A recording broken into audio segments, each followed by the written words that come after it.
إن الحمد لله نحمده ونستعينه ونستغفره ونعوذ بالله من شرور أنفسنا ومن سيئات أعمالنا من يهده الله فلا مضل له ومن يضلل فلا هادي له وأشهد أن لا إله إلا الله وحده لا شريك له وأشهد أن محمدا عبده ورسوله أما بعد فإن خير الحديث كتاب الله وخير الهدي هدي محمد وشر الأمور محدثاتها وكل محدثة بدعة وكل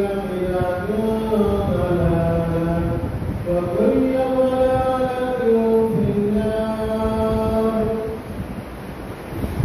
أعوذ بالله من الشيطان الرجيم. بسم الله الرحمن الرحيم. يا أيها الذين آمنوا اتقوا الله حق تقاته ولا تموتن إلا وأنتم مسلمون. يا أيها الناس اتقوا ربكم الذي خلقكم من نفس واحدة وخلق منها زوجها وبث منهما رجالا كثيرا ونساء واتقوا الله الذي تساءلون به والأرحام إن الله كان عليكم رقيبا.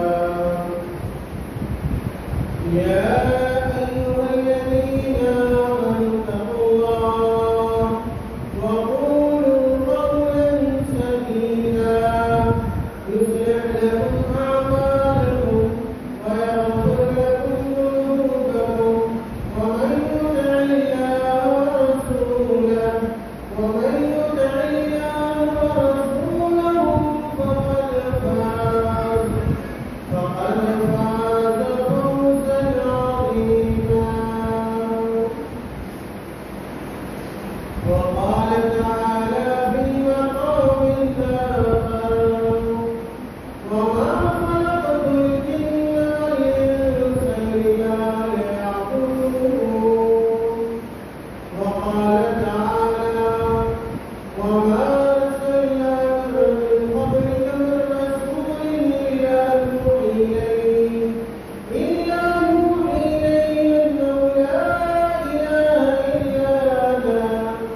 إلا أنا فاعبدون. وقال تعالى إن الله لا يغفر أن يشرك به ويغفر ما دون ذلك لمن يشاء.